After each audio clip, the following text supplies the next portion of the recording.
Hello, everyone. Thank you for joining me today. I'm here with Phil Craig, head of the Referendum Party in the Western Cape in South Africa. And in the near future, there is going to be a provincial and a federal election in South Africa. And his party and Phil personally has been pushing for a referendum on the Western Cape seceding from South Africa. So we're going to be talking about that today, as well as the history of the Western Cape, a little bit of the history of South Africa, how Phil got involved in this as an activist.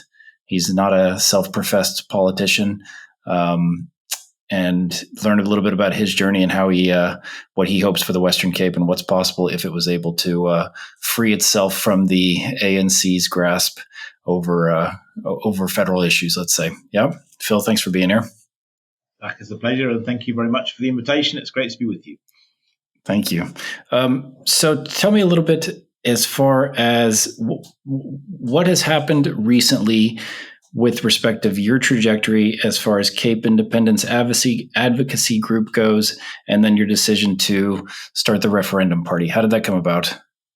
Sure. So in many ways, the Referendum Party is effectively a project of the Advocacy Group. So we started the Advocacy Group about 4 years ago with the view of progressing this idea of Cape Independence, which at that time was rarely a fringe idea. It's much, much more mainstream now. And part of that was to lobby the provincial government, which ironically is kind of ideologically aligned with us in terms of its core values, but wouldn't see secession as the solution. So there was always this sort of slightly awkward relationship between ideological allies who want different outcomes. And our intention was always to create sufficient pressure on the provincial government, because unusually in the South African constitution, the premier, the provincial premier, has the authority to call a referendum. He doesn't need the national government to either consent or to approve of that. So that was really our purpose, and actually fairly early on we did get that consent. We did get an agreement on a referendum, but ultimately the provincial party that leads the government in the Western Cape reneged on that deal. Was then unwilling, and is now unwilling to call a referendum, even though it knows that the majority of voters in the province favour a referendum, and even more strongly, ironically, amongst its own voters as a party. And that effectively, led us in a situation where we had no choice then but to oppose them electorally. We're not trying to get power. We're not likely to get anywhere near sufficient votes anyway, but that's not our ambition. We're just trying to create political leverage here against the provincial government to force it to effectively listen to its own voters. And so how does the parliamentary system work at a provincial level? So let's assume, based on your polls, what do you think? You might get 10%, 20%, 5%. What are you able to achieve based on getting some sort of power inside of the Western Cape provincial government? So look, we're targeting 100,000 votes, which would be about 5% of the likely voters in this election. Look, we only launched the party in November. This has sort of happened quite, and one of the fortunate things is that the provincial government pursued sort of delaying tactics for some time, which to a certain degree quite effectively, because we sort of held off, hoping that they would or believing that they would honour their previous agreement. But that's enough, and we're not fighting alone. There are other political parties who are already advocating for Cape independence. So collectively, we would like to think that we'd get about 7 or 8% of the vote in the Western Cape, and that will be enough to force a referendum on Cape independence, I'm fairly sure. And that would include, as driving around here in the Western Cape the past couple weeks, that would include Cape Exit. They have a blue and white. They've created like a Western Cape's flag iconography, and there's also a yellow and green one, the VP. If I get the acronym right, So the three of you would basically be able to have control 7% of would get 7% of the vote. Yeah, perhaps more. So you the Freedom Front Plus, who are currently, that's the one with the green and yellow. Actually in English it's FF Plus, Freedom Front Plus, but predominantly it's an Afrikaans speaking party, so it's Vryheidsfront, which is just the same thing in Afrikaans, and that's where the VF comes from. And they had about 3% in the last election. They support Cape Independence. The Cape Independence Party, which also uses the name Cape Exit, is That's quite a small party. They got about 0.5% of the vote. So they had about 3.5% of the vote. There was another party, actually, the Cape Coloured Congress, who supported Cape independence in the last election. So last time out, we got about 5.3% of the vote collectively. The referendum party didn't exist.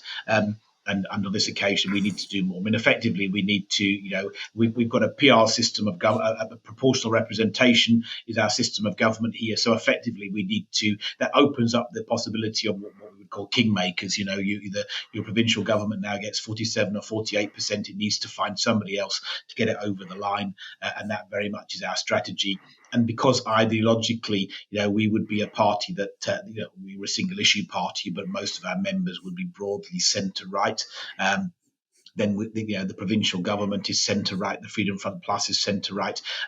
The Freedom Front Plus and the provincial government, which is the Democratic Alliance, are already in multiple coalition governments at municipal level throughout the province. So we would be the natural allies, and they would struggle to find other allies than us. And ultimately, we're not pushing them very hard. We're pushing them to do something that polling says 79% of their own voters want. So it becomes quite an easy deal.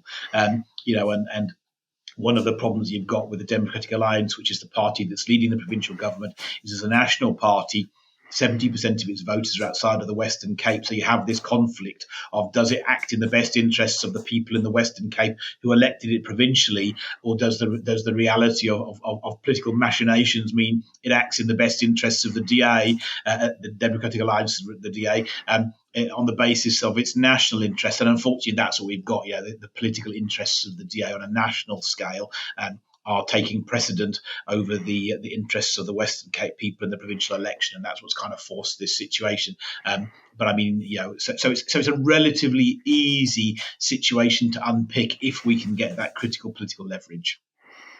Got it. Makes sense. Yeah. And so what has happened with the DA as far as, I was reading before the call, they had put forward this provincial powers bill or a devolution bill. I don't remember the exact name of it. It hasn't really looked like it hasn't moved at the federal level or at the national level. And so is their middle ground is to try to advance more autonomy for the Western Cape while also maintaining that the Western Cape stays part of South Africa. That's their general strategy. Yeah, look. So effectively, that their strategy is one of containment, and that bill actually is really a wolf in sheep's clothing. That bill particularly was designed to take the sting out of the Western Cape People's Bill, so that. And I was involved intimately in that. I conceived the Western Cape People's Bill. I led the legal team that wrote it, and I consulted with the DA on their Western Cape Provincial Powers Bill, and we tried to negotiate compromises around those things. Look, in essence, the DA support the devolution of powers, absolutely. In principle, they support federalism. So they'd like South Africa to change from being a unitary state or a quasi-federal unitary state into a full federal state. Although in practice, they're not willing to do what it takes to get there. So after the 2021 elections, we formed with them. In fact, it was our idea. We conceived this thing called the Western Cape Devolution Working Group. And what we said is, look, let's get together all of these centre-right political parties and civil society, all of these people who believe that actually a measure of autonomy is critical for the Western Cape. And let's not worry about the end result. Let's not worry about whether you're a devolutionist or a federalist or a secessionist. Let's just start getting power away from Pretoria, where it's being abused, and to the Western Cape. And we worked with like I say, it was our project, but the DA were involved, the Freedom Front Plus were involved, two other political parties were involved, AfriForum, Solidarity, and a whole lot of academics. So it was a really powerful working group. The Western Cape government, the city of Cape Town. And out of that, but as always the case, the difficult with the DA, and you'll understand this from around the world, they've been in power in the Western Cape for 15 years now. They've become the status quo. So therefore, they don't really want to turn the tables over. They don't really want to push a radical agenda. It suits them to sort of go slowly, because actually they don't really want to, the status quo suits them quite well. So we were pushing for much more radical. They were elected in 2019 provincially on a ticket of devolution, so they already supported devolution, but they couldn't deliver it. And actually, they're coming at the end of this term. They said they were going to fight for the devolution of policing of rail, and at the end of the term, they failed, and they failed spectacularly. They've got no possible prospect of delivering either. They've asked, and they've been unceremoniously told no. We then sat down with them and said, well, look, actually, international law, which then is manifested in the South African Constitution, provides some really strong opportunities for autonomy. Everybody has a right to self-determination. The West South Africa recognises that right. It's in several international charters which South Africa has signed and ratified through Parliament. So let's use international law, which we were much more familiar with as secessionists, to drive the internally. And we said, look, let's start by writing a Western Cape People's Bill, which claims the right to self-determination for the Western Cape people. And then you can go back for devolution or federalism or whatever else on the basis of asserting a right, as opposed to just asking. And the DA were, as often the case with them, were very cautious. Initially, they were keen on the idea, but ultimately just didn't have the courage to bring the bill. And in the final reckoning, we then sat down with the Freedom Front Plus, who'd been waiting in the wings, and they said, well, they'll bring the bill. And we said to the DA, look, if you're not going to vote for this bill, which would deliver federalism, which is supposed to be your policy and not ours, and you're not willing to vote for this bill, then we're going to make you vote against this bill and show people that actually you're saying you want federalism, but you're not, never mind, and you're offering federalism as a compromise to secession, but actually you're not even willing to do what it takes to get federalism. So we wrote that bill, and the Freedom Front Plus said, the table that bill, and then suddenly the DA then quickly wrote this bill, the Western Cape Provincial Powers Bill, the one that you're talking about, and said, well, here's a federalism bill. Now let's pass this one instead. And of course, and we looked at it and said, well, this isn't a federalism bill. This is a devolution bill, and it relies on the consent of national government. You were just moving deck chairs around on the Titanic here. The bottom line is they haven't given you it for the last 5 years, and they're not about to give you it now. And we said it's fine. It was quite a good bill in that it created an obligation on the Western Cape to seek additional powers. But then it needs to be passed alongside the Western Cape People's Bill, which acquired the right to claim those additional powers. And we said, let's pass the two bills together. They said no.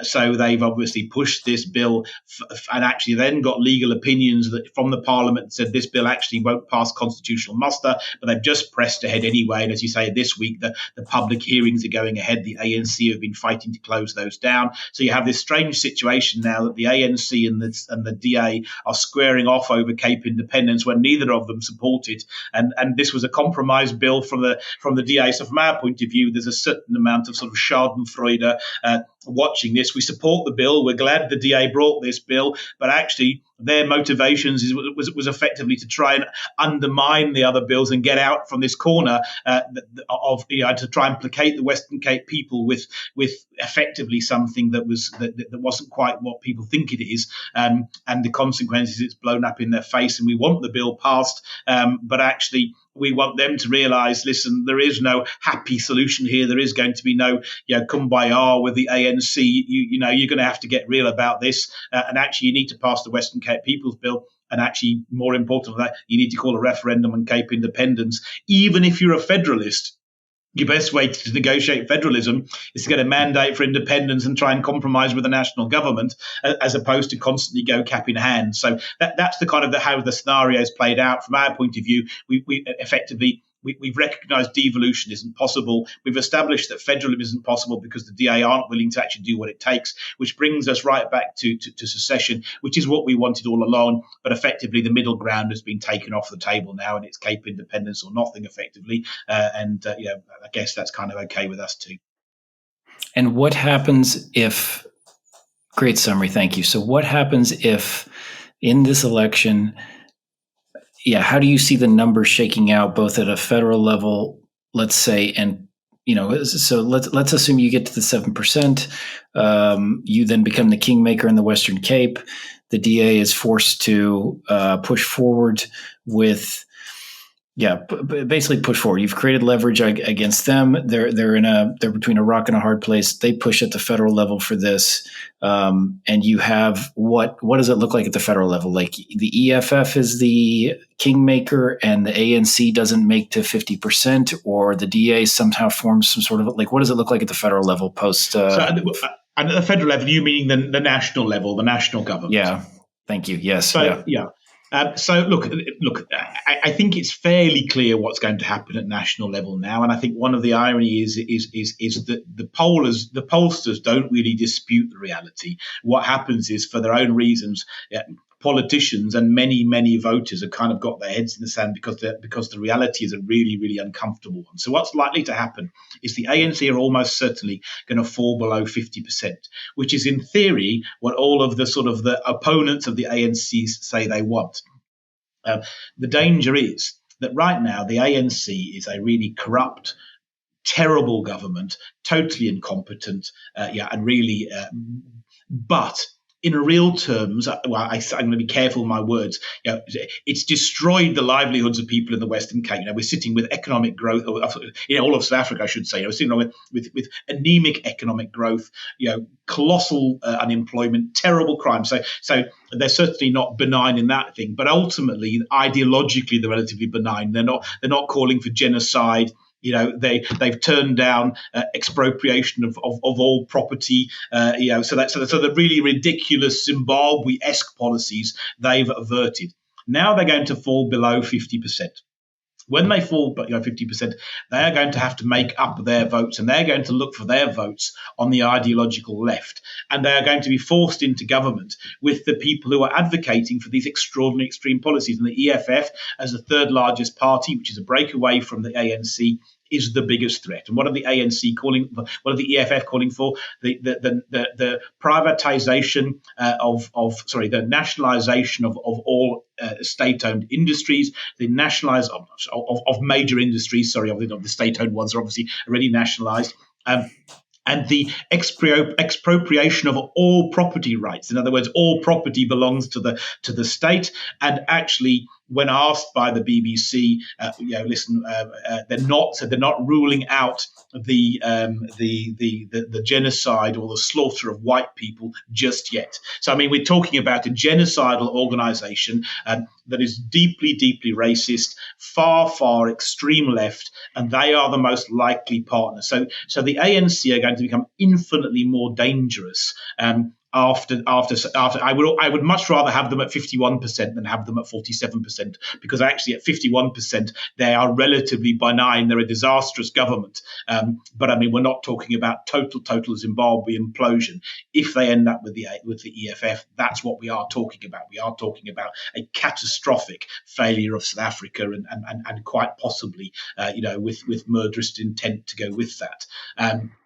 On the other side, you've got this fight, and what we've got on the other side is you've got all of these groups allying under what they call the multi-party charter, trying to summon up enough votes. But the reality is they are going to fall woefully short. The current polling has them at 36%. They were at 33% 3 years ago, so they've managed to make 3 points up. And those parties are deluding themselves. And still to this day, 4 months from the election, they're 15 points short of a majority and are claiming that they can still get it, which is just absolute insanity. And what's worse is they're convincing people that this is possible because people are absolutely desperate. And the danger is that stops people taking stock of what they really should be doing. And the reality is, the South Africa has this strong ideological divide that runs through it. You've got one part of the population that effectively is African nationalistic, Africa for Africans, racially driven, left wing, basically wants race-based policy, wants communist centralization of control, communist effectively, but without some of the trimmings. And on the other side, you've got this population, this relatively Western-leaning population that leans towards the free market, that wants genuine non-racialism, and the only province in South Africa that always votes for that is the Western Cape. So that's where Cape independence comes from. It's kind of like, well, okay, we can't do anything about the rest of South Africa because people are voting for that government, however bad it is that our elections are broadly free and fair. In the Western Cape, for 30 years, the majority of people have never once voted for that government. We're not electing it. And the only reason we're having all of those disastrous policies hanging over our head is because we're choosing to remain part of South Africa. And if we opt out of South Africa, we walk away from all of those problems. That's the essence of Cape independence. And obviously, it's very, very frustrating watching the mainstream political parties, who obviously have great clout and influence, kind of dismissing Cape independence as not necessary, as don't worry, we're going to save the and one of the interesting things that we've seen is the exact scenario that they want to play out. They're not even going to get to there, but we saw it in Johannesburg in 2021.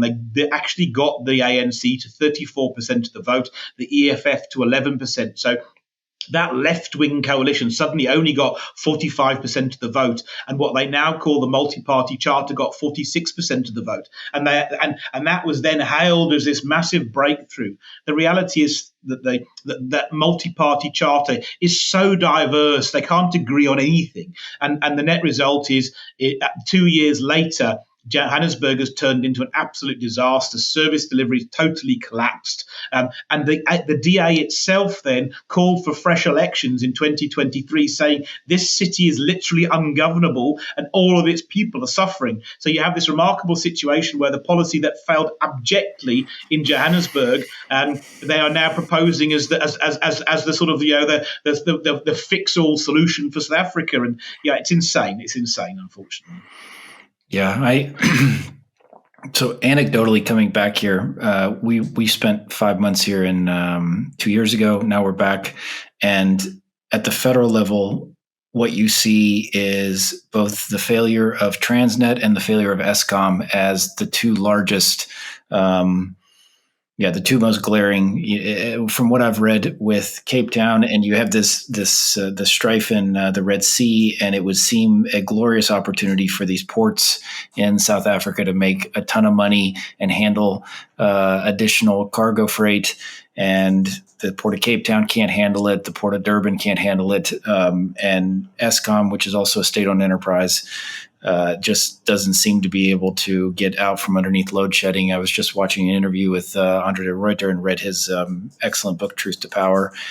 And I think that at the federal level, it's clearly this incompetence it's widespread. It's theft. One thing I like about the South Africans is they come up with these euphemisms to sort of soften the blow of things. State capture is the way that theft is called, and load shedding is when the power's off. But I think that, so like inside of South Africa, it seems like what's happening is that there's also this term semigration, where you have people from Joburg who are moving down to the Western Cape. They're selling their property, or is this like retirees, or is this people who are working age? Like who's driving this semigration? Well, I think everybody. So ultimately, I think, it's an extraordinary situation. If you start to look at the skilled population of South Africa, everybody is busy making a plan. There's a saying in South Africa, a boer maak 'n plan. For the Afrikaners, that the other day, whenever there's a problem, we'll find a solution. And at this point in time, everybody is sitting there. I don't know what I have seen the statistic. I can't remember, but the percentage of skilled people who are thinking leaving this country is absolutely astronomical. It's certainly more than half of them. And I think people are saying, well, what do I do? Do I go and move to Europe? Do I go and move to the States? Do I move to Canada? Do I move to Australia? Or do I move to the Western Cape? And in the Western Cape, in some ways, you can buy yourself a little bit more time. The Western Cape, we have to be absolutely clear. I so wished it wasn't the case, because I live here and all my assets are here. Definitely has not got a rosy long-term future. At the end of the day, South Africa will catch the Western Cape up. But for now, because we have this other government that at least manages relatively competently and honestly and tries to appoint on merit and has strong fiscal disciplines, that at least in some of the areas we've created a relatively functional society, and so much more functional than the rest of South Africa that many people are saying, well, look, I'm just going to move to the Western Cape. So for example, where and a lot of the things that the Western Cape is doing are things that can help itself. So 80 or 90% of the jobs in South Africa have been made in the Western Cape, even though we represent 11% of the population. The Western Cape has already made steps, so it's busy creating its own electricity. In 5 years' time, load shedding, blackouts, as you say, the proper term, blackouts will be finished in the Western Cape because the local governments have just basically started generating their own electricity. They're not even allowed to by law. They've ignored the law. They've gone out to the market, and they basically are going to fill in the gap and create electricity. So you have this resilience. So the Western Cape now offers, and people say, well, it's like a completely different country, and it is like a completely different country. Literally the way the roads are kept, the way the hospitals work, the way that the schools work. It doesn't mean that we're not without problems, because we absolutely do have problems. But people are then moving from up country to this more functional society and hoping that somehow that they can kind of outrun communism. But the reality is that and I'm using the word communism in its broader sense. The reality is you can't outrun communism, because what follows you is all of the people who voted for communism too, and that's exactly what's happening in the Western Cape. And the poorest province in South Africa is the Eastern Cape, which is next door. It's only ever been governed by the ANC. It give the ANC an overwhelming endorsement in these elections without a shadow of doubt, and yet in the last decade, about 15% of its population has moved to the Western Cape to run away from what it's voted for. And when it arrives when those people, they settle land illegally in the Western Cape on a mass scale, and we know from polling when they get here, they vote for exactly what they've run away from, and we're seeing this serious demographic shift of the population in the Western Cape. And I have no issue with the race part of that. I have an issue with the ideological part of that, because eventually the Western Cape is going to end up voting for communism, and that's the end. And that's why Cape independence is so important at the end of the day. They're actually just saying, look, for people who vote differently, we've got to close the borders now. We've got to seal ourselves off and be able to vote sensibly for non-racialism, for these market, to create this functional state. And then after that, perhaps we can move back and we can help South Africa, and we can play a development role. But first of all, we have to save ourselves, because in 10 years' time, the Western Cape will look like the rest of South Africa if we don't get Cape independence. Yeah, it's a similar dynamic in the US, where California is effectively a third world country.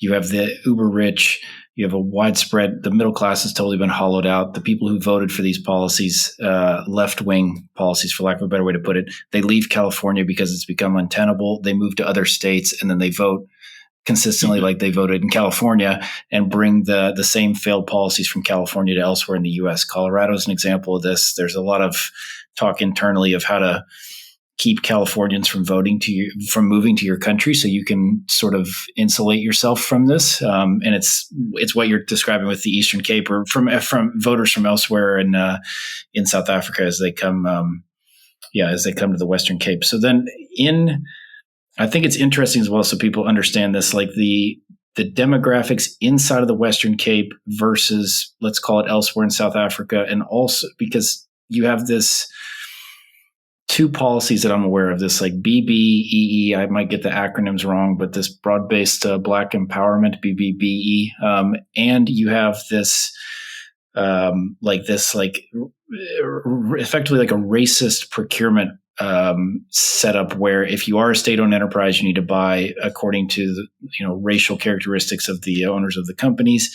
And so a big part of what's happened in Cape independence, from what I was reading, is it's actually this group of people called coloreds that are very pro Cape independence and very pro referendum party, because they're kind of in the worst of both worlds, right? Like they don't get any of the quote unquote benefits of BBBE. And do you want to talk about that for a minute? Sure. Yeah. Look. So the Western. So yes, the Western Cape is demographically very different. Ironically, it's the most racially diverse province in South Africa. So broadly speaking, the population of the Western Cape, as we currently stand, is about 46% what we would call coloured, people who are brown skinned, and often and they will largely be an amalgamation of the original Khoi and the San indigenous people, who over time will have then mixed with Malay settlers, with European settlers, and actually now it's very difficult to say, who's what in there. But that's a population group that is probably the most indigenous to Southern Africa, South Africa, and certainly to the Western Cape. And that's they were the majority. At this point in time, they're sort of slightly decreasing in relative terms, but they're about 46% at the moment. Then you have the white population at about 16%, and then you have the black population, which is about 20%. And there is a traditional black population, but in 1994, the black population was about 20%, and that's doubled to about 40% as we currently speak. So at this point in time, in the Western Cape. In the Western Cape, yeah, and this is through migration of people coming from running away from the Eastern Cape, and look, and for good reason. The Eastern Cape is a disaster, so I always have to be very careful. I have absolutely no issue with people migrating for a better life. I did it myself. I'm not native to the Western Cape. I think it just needs to be done in an orderly fashion, and legally, and obviously without destroying what's there when you get there. And in terms of Cape independence, it's got strong support amongst white people. It's got the stronger support amongst coloured people. And then it has a sizable majority of a sizable minority of black people. So because we mustn't think people vote according to exactly to race. Obviously you'll have a correlation. But I mean, there's plenty of sort of centre right, really intelligently minded black voters who can see exactly the same as we would see, and there's equally plenty of crazy left wing white people who are absolutely bonkers. So there's not an exact correlation with race, but there's some correlation.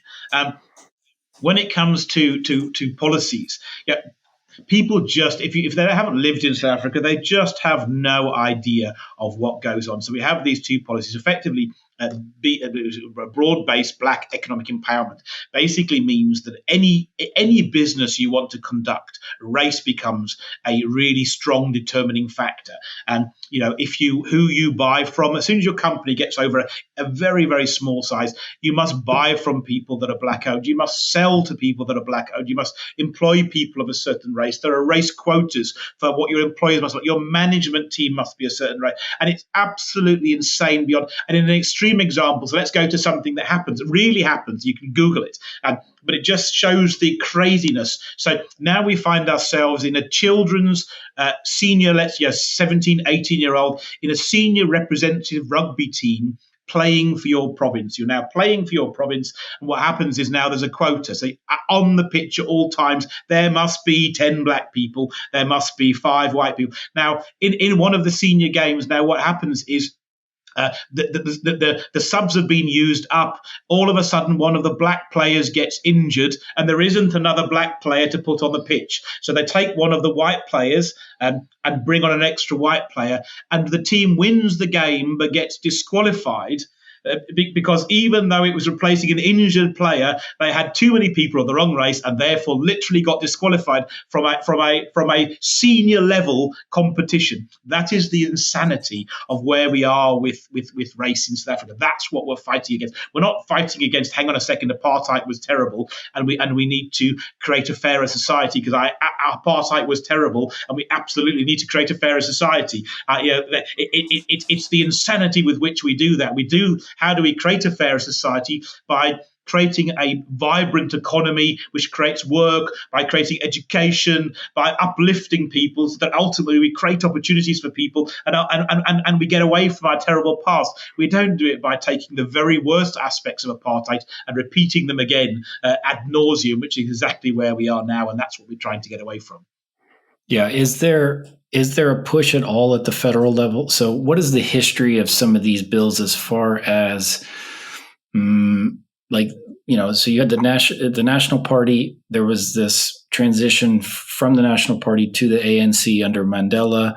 And like when did these policies come into effect? They came into effect in the 90s. And is there a talk at all at the federal level of actually trying to get rid of these, or because they're to me the root of a lot of the stuff, which is it's like very anti-meritocratic, right? Like it basically totally. It's race based. It's not meritocratic, and it's racist. Like if you want to point at a policy, it's like purely racist. These things. Is there any talk of scrapping them? Probably not, because the ANC benefits the most from it. Exactly the opposite. They're being strengthened every year. So every year, right now, they're talking about strengthening. So these policies came in under Thabo and Mbeki. They came in the late 90s, early 2000s, and they what happens is it's a classic case of left wing politics. So what happens is you come with this idea which kind of isn't economically sound, but ideologically you convince yourself that we have to do this because it's the right thing to do. You implement your policy, it's a total disaster. It has exactly the opposite effect of what you want. You should sit down and go, okay, well, that didn't work. But you sit down and go, well, we just didn't do enough of that. So then you ramp up the regulations a bit more, and then you sit and then you come along and you say, oh, well, hang on a second, the boards of our top 100 companies are all 50% white, but actually white people make up 16% of the population. Well, then we must need to have stricter laws. We must have fines. We must threaten people with prison. Nobody sits down and says, well, what percentage of university degrees went to accountants? Do you know what I mean?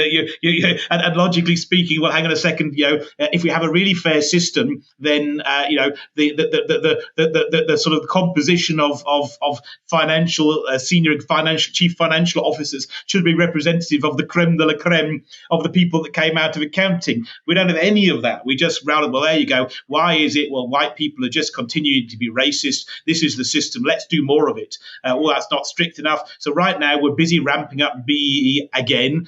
We've just changed last year affirmative action to literally impose in every single industry. We now have quotas. If you have a fish and chip shop, there is a quota for what your race composition must be for your staff in your fish and chip shop. If it happens to be a mine, you have a different quota. If it happens to be a hotel, and you literally have to go into your industry and say, in my workforce, how should and actually now it's at senior level, and my junior staff must be in this ratio, my middle management must be in this ratio, my senior management, my shareholders must be in this ratio. It's absolutely insane. Now, how on earth do you run businesses in that environment? I mean, it's insanity, total insanity.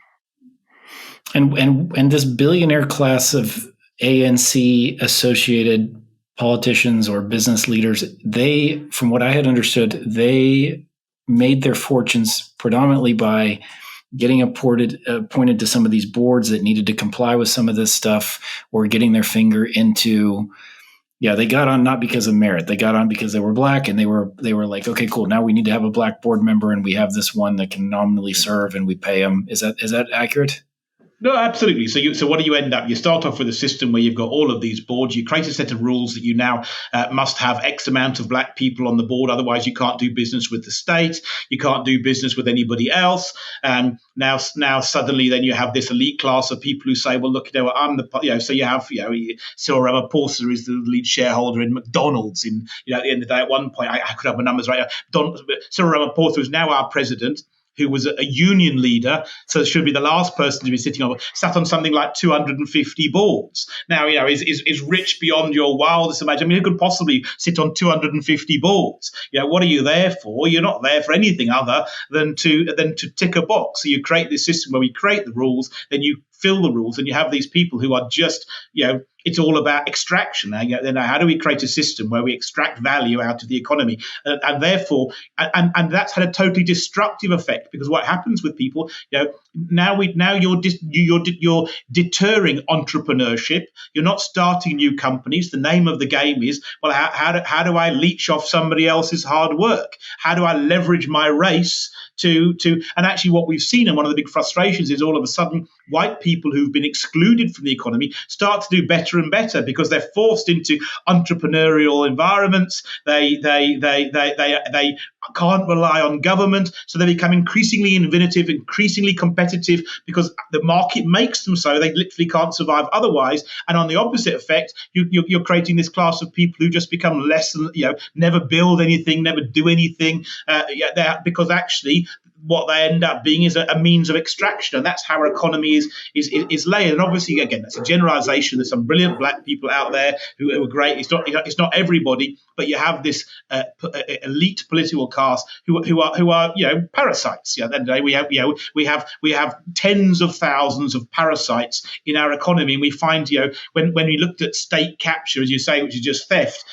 we find people paying 20,000 rand for a wooden handled mop, which is like 100 rands. I mean, what's 20,000 rand in dollars? $1,000. $1,000, yeah. For a wooden handled mop. I mean, it's why? Well, they bought it for $1 and they marked it up $999. They were the preferred supplier. You had to buy from them because they were black. It's insane. It's insane.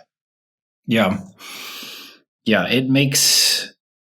There's it's analogous with DEI in the States, where you have, ironically, the group that is it's white men who are excelling under DEI because they're the only ones who have taken, received, and are able to recalibrate from negative feedback. And if you're in one of the protected classes that functions under DEI, if you are a lesbian, black, who knows what, and you've never gotten critical feedback in your life, then as soon as you get into the workforce, you wind up with somebody telling you that your work product's not good, and you take it as a personal attack on yourself, and you think it's based on race, and they're just like, no, what you've done is not good. So what's happening in the US with DEI and these Fortune 500 companies is they're actually hiring more white men, particularly that came out of the military, because they're the only ones that can take constructive feedback. And it's what you're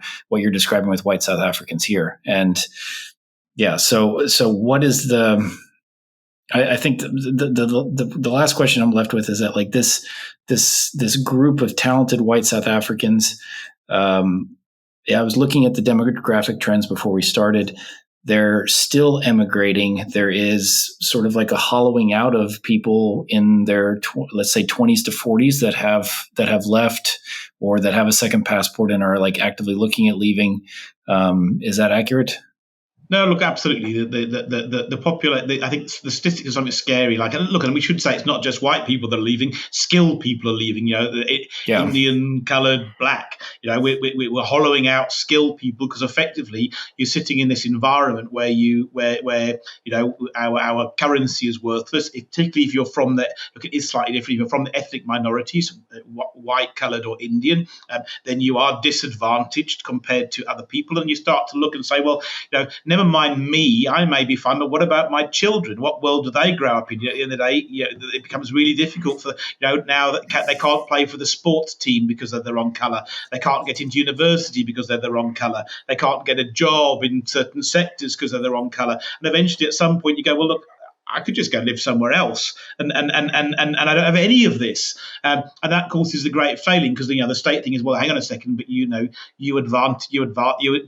benefited from apartheid, and now obviously there's almost nobody left that was voting for apartheid in the workforce with 30 years past, more than a generation past that, and it's absolutely insane. So if you want to somehow have a quota against 70-year-old men, then fair enough, but actually to be discriminating against children that were born 25 years after apartheid finished, is crazy. And of course, people are leaving en masse. And as there's a ratio between skilled labour and unskilled labour. So we've got this massive vat of unskilled labour, which we just can't absorb into our workforce. So we have unemployment rate at about 45%, and amongst youngsters up nearly 70%. It's catastrophic, and it's entirely self-inflicted. South Africa has got minimal wealth, it's got assets, it's got space, it's got infrastructure,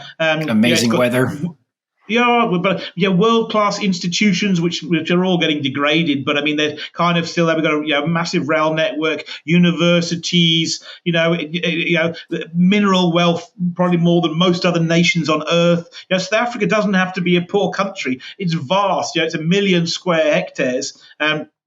And we've got a population of 70 million. I mean, it's South Africa should be absolutely sailing, and it's not purely because of self-inflicted policy. South Africa is a man-made disaster. And what your vision for the Western Cape, if and when it's able to secede, what does that look like? It's on the model of a Singapore or a Hong Kong, or what does it? What is it? It's non-racialist, but what does it look like as far as what do you see? So, look, what do we see? So, first of all, effectively, what South Africa should have been, the rainbow nation. So we say, right, hang on a second, we just close the border. We know how we've been voting for the last 30 years. We carry on voting broadly the same way. We create a market-orientated economy. We propose merit. We fix our schools, our educations. We have a decent tax regime. We encourage investment. Obviously, South Africa is very anti-business. All of a sudden, we're pro-business.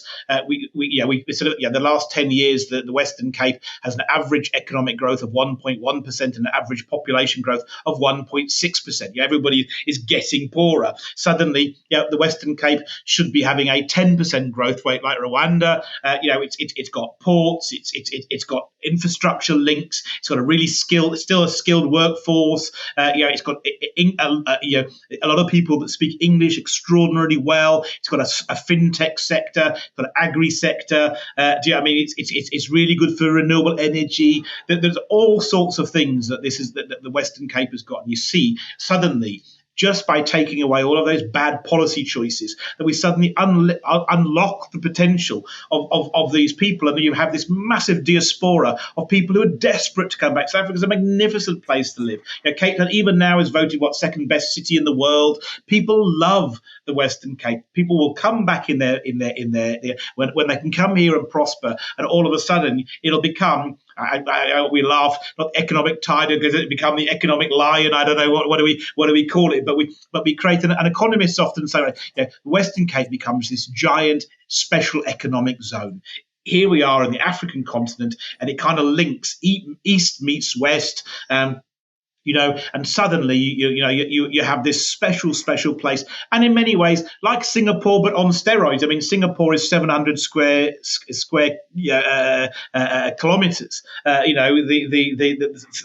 It fits 30 times or 40 times over or more into the Western Cape. But like Singapore, we're on this major shipping route, and like Singapore, we have these three race groups. So there are some similarities with Singapore, but I think the Western Cape will outperform Singapore or Hong Kong. It'll become its own entity, and I think all of that pent-up frustration, all of that potential that's been under. Well, I want to think of the Afrikaans word. Sorry, but you're pressed down and suppressed will suddenly burst forth and come to life, and it'll just be an extraordinary success. And because of that, brilliant for Southern Africa. I think then it will become an inspiration that spills over into other countries, because once you split South Africa up. And now you're left with people say, I think Elon Musk tweeted the other day, why don't we take a country in half and let the communists have one half and the capitalists have the other half and come back and see what's happened? Well, let's do it here. And that's exactly what we're going to see. That all of a sudden, the South African government is going to have absolutely no excuses, because the Western Cape, well, they had apartheid, they had this, they had that. All of the things that we've had, they've had. So suddenly, if we're growing at 10% and we become a first world country, then all of the excuses are gone for South Africa. So obviously, then self-inflicted. That not even the government will be able to. Well, it will, of course, but it shouldn't be able to deny it. Yeah, and I think as well, one thing you alluded to is I think the property market here would go bananas, because all of a sudden you feel super comfortable putting capital into the country, because right now, as a foreign investor, if you look at it, you have capital controls to bring money in. It might not be actively talked about, but there is the specter of land expropriation, and you need strong property rights as the basis for a functioning democracy and a functioning capitalistic economy. I think property would go, because the weather and the terrain and the microclimates that are here and the ability to grow things it's got on paper, it's got so much going for it that it's heartbreaking to see when it's not being capitalized on. Yeah, absolutely, so. and there's a colossal human suffering. Obviously, we are both living in a relatively privileged part of that, and there are people who are living in terrible conditions. And actually, the beauty thing is, without us having to resort to ridiculous left-wing policies, we can very, very quickly lift those people out of poverty. At the end of the day, it really isn't rocket science. The potential is overwhelming. I mean, even when you talk of housing, and we've got these, people come and they'll see, if they come to Cape Town, they'll see all of these shanty towns and vast townships of now. First of all, let's say most of those are obviously set up illegally, and that shouldn't have happened. But even outside of that, one of the things that we have is our laws are so stupid in almost every way. We always find a way to lose. So now what's the problem? Why can't we create housing? Well, it's impossible in South Africa to remove an unpaying tenant. Literally impossible. Mm-hmm. So now you have all of these people living in desperate circumstances. The private sector is building zero houses. You've got 1 million customers. The private sector would love to build houses, but nobody is building houses. Only people who are building houses for that sector is the government, who builds them for free and gives them away.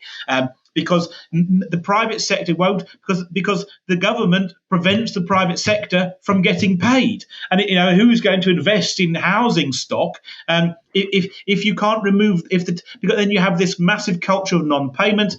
So these are the things that are just so easy to fix if somebody can just apply one modicum of common sense and say, well, look, clearly, we need housing. We've got this chronic housing shortage. We've got land. We've got developers. We've got everything. We've got capital. All we haven't got is a workable business model, because the law that's meant to protect people is doing more harm to them than anything that could possibly happen at the hands of a private landlord. Yeah. So I think that there's a lot of threads there that you just touched on. The one that I have left with, I emailed you about this one in the lead up to the interview, which is the transition following Mandela. With Mandela and following it, why did the National Party, why was it that there was this surface area that was left for the ANC to latch onto? You have a left-wing communist in its roots political party that's going to come into power, and you have why were things like Transnet or Eskom or South African Airlines, why were they not privatized ahead of the end of apartheid? Sure, and look, so I have to say, first of all, I was never here during that period of time. I came to South Africa in 2004. So, but I can tell you, and it's one of the misnomers economically. The National Party was far left, not far right. So the reason that it didn't is that the National Party and the ANC were two peas in a pod. They both believed in the centralization of power. So therefore they were on the same page. And when you look back, people weren't, for me, it was quite shocking to come here. So, for example, let's take a sector like farming in the Western Cape. Now, the farming sector is a major opportunity here. About 50% of farms in the Western Cape are effectively fallow because they're no longer viable under the current system. They need to be changed because they came to be under the National Party. What did you have? So the National Party, I live in a grape area, fruit area. So vineyards all around me. What happened in grapes? Farmers, there was one seller. You sold your grapes to Carvia Fia, the Cape Wine Cooperative, at a fixed price. So if you lived near me, you grew your grapes. You got X per ton, the price was fixed, you always made a profit, you delivered your one product to your one supplier, got paid a set amount, which you knew, and every single farmer made money because there wasn't even a hint of a market economy in there. And obviously, that was how the National Party worked. Now, because they were so efficient, they made it work very, very well. It was incredibly efficient. And so for them, privatization was an anathema. They no more believed in privatization than the ANC. The difference was they were very good at running things, and people will say, well, look, the National Party was corrupt. And I'm sure on the basis that politicians everywhere in the world are corrupt, and I think if they were, the National Party killed, might have stolen the golden egg or every third golden egg. The difference is the ANC just kills the chicken and looks around to see who's going to provide the next one.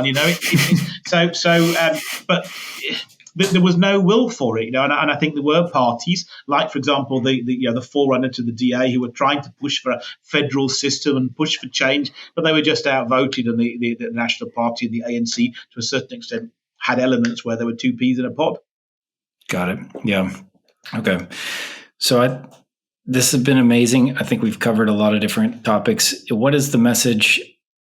What I think there's two parts to your message. One part is the Western Cape needs to get out of South Africa ASAP. The second part is once that happens, you would like to see the Western Cape be market friendly, welcome to talented people, skilled people from all over the world, and to create what you call the lion of Africa down here on the tip. Is that right? Absolutely, economic lion. Yeah. Economic lion. Thank you. Yeah. Yeah. Do you ever worry about your safety in South Africa? Like Andre de Ruyter left.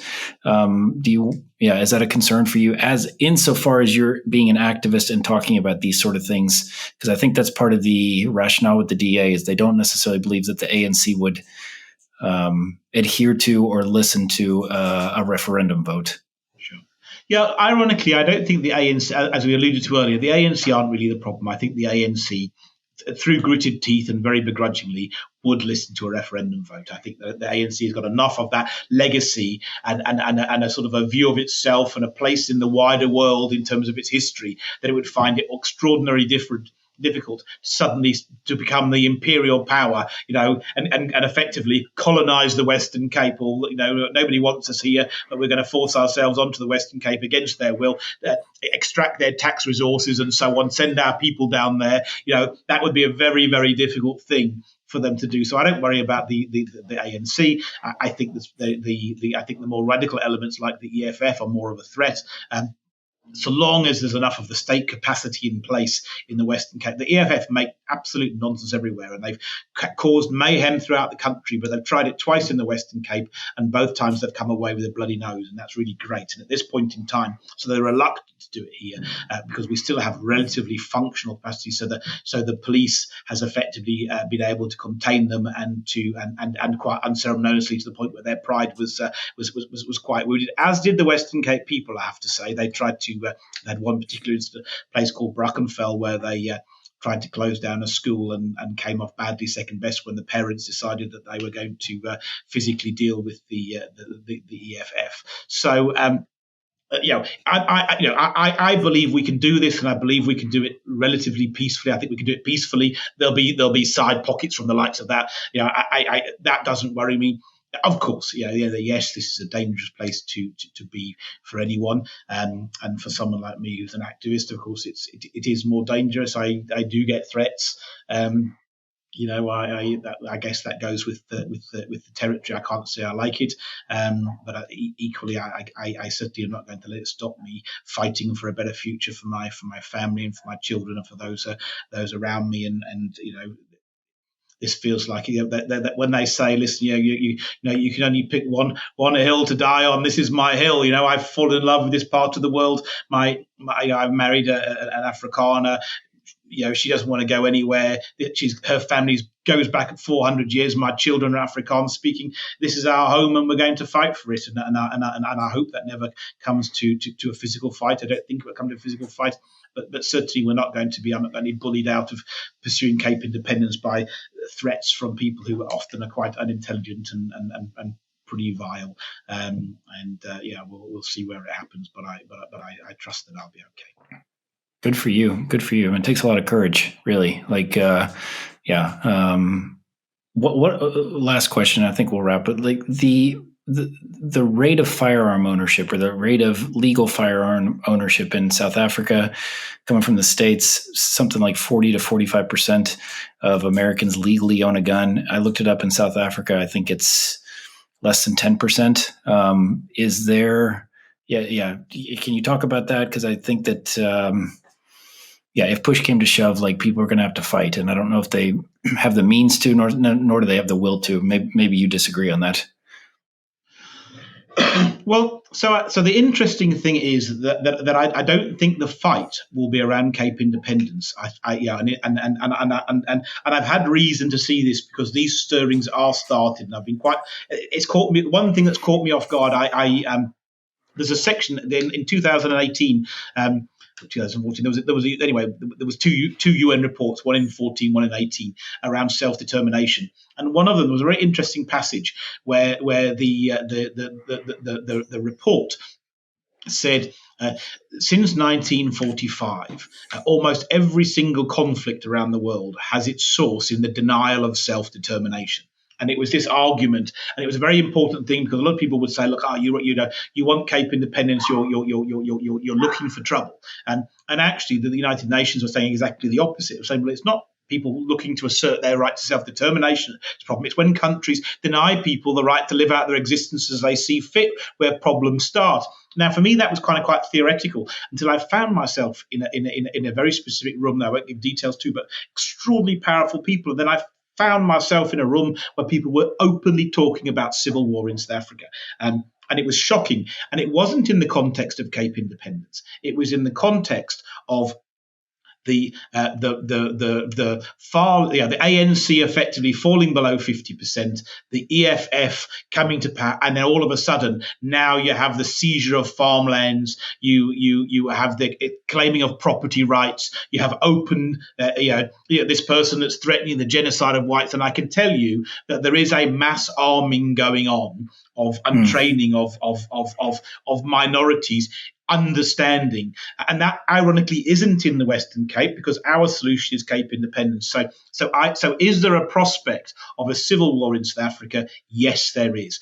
Is that because of Cape Independence? No, it's not. It's because of the reasons of Cape Independence. Because if in a country where 15 million people are not Black Africans, if you get an African for African dictator that comes to power that threatens genocide, then he's going to have to deal with 15 million people who really don't like him very much. That is not a prospect that any way appeals to me. It would be an absolute tragedy. But actually, the lesson comes back, and when I heard those things, and I was in there, then I was instantly reminded of that section in the United Nations. It's not taking the steps that causes the war. You've got solutions in Cape Independence and other solutions around the country. If we don't take timelier steps now whilst we can, and we deal with this democratically according to the Constitution, peaceful vote, then in 10 years' time or 15 years' time, we're going to deal with it in a far more unpleasant way. Yeah, 100%. Yeah, there's only two ways to solve a disagreement: it's either through words or force. And and if words cease to work, then you're only left to force. It's also part of the reason, in my opinion, to just generally be in favor of free speech, which is that you need to allow people to be able to speak it out. Because if you shut down or shout down their point of view, then they're only left with force as a means of resolving their problems. Cool. Thank you, Phil. I appreciate your time very much. I loved the history lesson and the context as far as what's happening here in the Western Cape. I love it here and would love to see the Western Cape be independent. What can people do? If you're South African and you're a voter in the Western Cape, obviously support the Referendum Party. If you're outside of the Western Cape and you're South African, or you're not South African but you care about this part of the world, what can people do to help your efforts and help the Referendum Party? So as you say, in the Western Cape, vote for us. Outside of the Western Cape, you can still vote for us. We'll be on the national ballot. I use the expression. I often think of the independent Western Cape as kind of as Israel for the Jews. You don't need to live in Israel to benefit from its existence as a Jewish person. And I think these ideological minorities in South Africa will benefit greatly from having an ideological homeland, this kind of Western-leaning section who not only are a haven and a safe haven in a time of crisis, but you've also got an ally, you've got a neighbour who basically is going to have the ability to project real force. So therefore, that's really, really important. And ironically, outside, there's a big role for the international community. So in terms of the states, I think there's an awful lot to be doing. Why will the ANC ultimately grant Cape independence? Because it'll get lent on by its international allies, and the US probably more than anything else is critical. And I've been surprised, actually. I don't know, maybe you go, but I would have thought they would have got to my door, and they haven't. I've been amazed at how slow the US and other countries have been to recognise the strategic significance of Cape independence. I mean, here you are, the Suez Canal is in control of BRICS. You've got Southern Africa in the control of BRICS. Then here you have this liberation movement on the southern tip, on the Cape Sea route.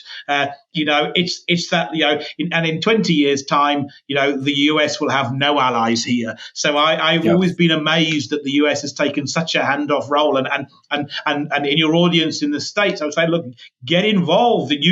Never mind our interests. The US has got interests here, and it should be recognizing that because there's a very, very limited time window here to secure this Western footprint on the African continent. And when it's gone, it's gone. And then you've got BRICS controlling the Suez Canal and the Cape Sea routes, and that is a position that I don't think is a healthy one for the world.